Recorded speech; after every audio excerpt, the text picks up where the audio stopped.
My name's Daniel Moore, 32 years old now, but back in 2016, I was a guy in my mid-20s fighting to climb the career ladder in Manchester, England.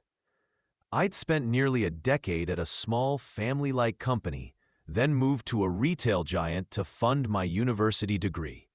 I worked hard, earned my place, and thought I was set, until a conniving coworker, Amy, framed me for stealing a $5,000 ring set, getting me fired and tarnishing my name. For years, I carried that injustice, but revenge is a dish best served cold. After 7 years in the freezer, I served it with a cherry on top, watching Amy's world crumble as she went to prison and begged for a job I'd never give her. This is how I got my payback. It all started in 2007. Fresh out of high school, I joined Company A, a tight-knit team of 10 doing commissioned work for local businesses. The owner, Richard, was like a father to us. He paid well, gave bonuses, and even shut the company for a week, paid, so we could attend his son's wedding. I loved it there, pouring 60-hour weeks into projects, learning the ropes. After 9 years, the manager position opened up. I applied, being one of the most senior guys, but lost out to someone with a business administration degree. It stung, but it was a wake-up call. I didn't have a degree, and if I wanted to go further, I needed one. I sat down with Richard, gave my 2 weeks' notice, and explained my plan to go to university. He hugged me, wished me luck, and promised to keep in touch. That promise would change everything later. University was tough. Grants covered tuition, but rent and food were on me. I landed a part-time gig at Company B, a retail store with a chaotic staff of 50 and constant turnover. They sold everything from groceries to high-end jewelry, catering to a niche clientele. I started in the warehouse, hauling boxes, checking inventory, and reporting to the warehouse supervisor. The work was grueling, but I stuck it out, balancing classes and shifts. By 2016, I'd earned my BA degree and worked my way up to warehouse supervisor, overseeing a small team. We hired Kay, a sharp clerk who became a key ally, and things were looking up, until Amy, who I'll call Bitch for reasons you'll understand, walked in. Amy started as a cashier, all smiles and flattery, brown-nosing her way up. When a sales rep went on maternity leave, she jumped to sales, then snagged the sales supervisor role. From the start, we clashed. Amy was a master manipulator, bad-mouthing my warehouse team, interrupting me in meetings, stealing my ideas, and blaming me for her screw-ups. She'd tell coworkers I was the problem, saying she couldn't wait for me to leave. Nothing was ever her fault.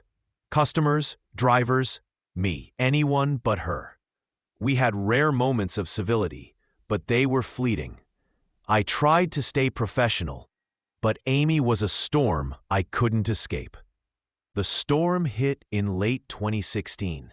A client ordered a $5,000 ring set, a high-value item requiring strict handling.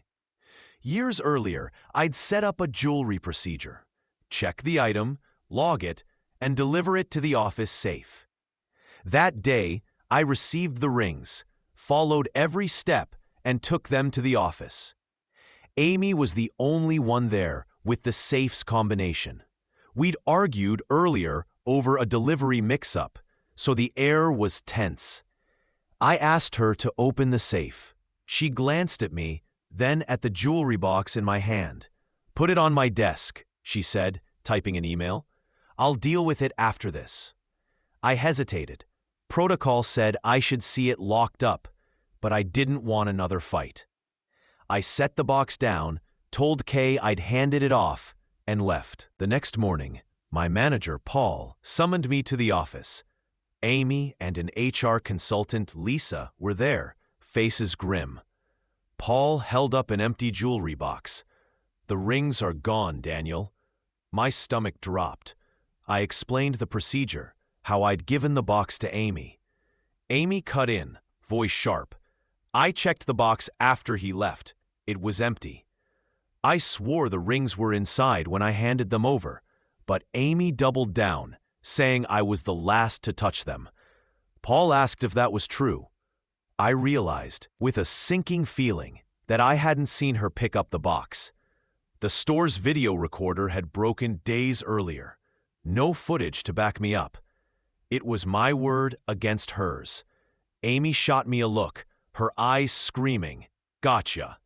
Paul and Lisa dismissed us. An hour later, Paul called me back. "Daniel, you were responsible for the rings. They're gone.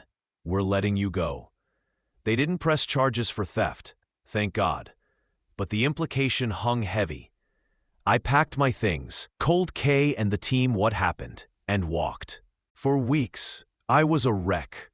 Losing my job felt like losing my identity. I weighed my options, knowing Company B's bad reference could tank my prospects. Desperate, I called Richard at Company A. When I explained what happened, he shocked me. The manager position was opening again due to a retirement. He'd followed my progress at university and wanted me back. "Your family, Daniel," he said. I jumped at the chance, starting as manager within a month. It was the job I'd always wanted. Under a boss I respected. I thought Amy's betrayal was behind me, but fate had other plans. Unbeknownst to me, Kay was plotting. She knew I wouldn't lose or steal those rings and suspected Amy. But without proof, confronting her would make Kay the next target. So Kay played the long game. She befriended Amy, bad-mouthing me to gain her trust. Good riddance, Daniel. Amy, high on her victory, ate it up. After weeks, she invited Kay and her husband Tom for drinks with her and her husband Ben. Over months, they became a tight group. Weekend drinks, couple outings. Kay kept up the act, occasionally trashing me to keep Amy talking. A year later, during a boozy night at Amy's place, Kay mentioned the rings in passing. Amy, drunk and smug, took the bait. "I wanted those rings, so I stole them." Kay pounced, asking for details. Amy bragged about her plan. She'd stopped typing her email, saw the open safe, and realized the broken cameras gave her a chance. She pocketed the rings, left the empty box, and framed me to get me fired. Kay asked where the rings were now, and Amy, too drunk to care, showed her, hidden in her bedroom. Tom, pretending to wave Kay off, had recorded the entire confession on his phone. The next workday, Kay handed the recording to Paul. Police raided Amy's house, found the rings, and arrested her. Kay and Tom gave statements sealing her fate. In 2018, the prosecutor's office called me. Amy was charged with theft over $5,000 and other counts. They needed my testimony. I didn't hesitate. At the trial, Kay, Tom, and I took the stand. The prosecutor played Tom's recording, Amy's voice clear as day, admitting her crime. Her lawyer tried to dismiss it, claiming Kay got her drunk, but the judge wasn't buying it. Amy's drinking was well known. She got 5 years in prison, screaming it was unfair. I thought she got off easy. Meanwhile, I sued Company B for wrongful termination.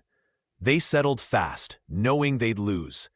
I also sued Amy and Ben for emotional distress, back pay, and legal fees, totaling $3,500. Ben divorced her, taking most assets, but my lawyer looped him into the suit, ensuring I got paid. The cherry on top came this week, in 2023. At Company A, we were hiring to replace a retiring employee. Richard was reviewing resumes and scheduling interviews. I glanced at the pile and froze. Amy's name stared back at me. She'd applied, likely desperate after prison. Richard didn't know her history, but I did. I could have trashed her resume, but an idea sparked. I let her interview go ahead. When Amy walked in, all polished and ready to charm, she saw me at the table. Her face went white. I leaned back, smiling. "Ah, Amy, how are you? Remember me?" She froze, a deer in headlights. I picked up her resume, scanning it slowly. "I'm sorry. I don't think you're a good fit for our company. Thank you for applying." She didn't say a word, just turned and left, her defeat complete. I sat back, a grin spreading. Amy thought she could ruin me, steal from me, and walk away. Instead, I rebuilt my life, got justice, and had the final word. Kay's cunning, Tom's recording, and my persistence brought her down. As I type this in my office at Company A, managing a team I love, I think of Amy's shocked face. Revenge took 7 years, but damn, it was sweet. Thanks for the lesson, Amy. Never bet against a guy with nothing to lose.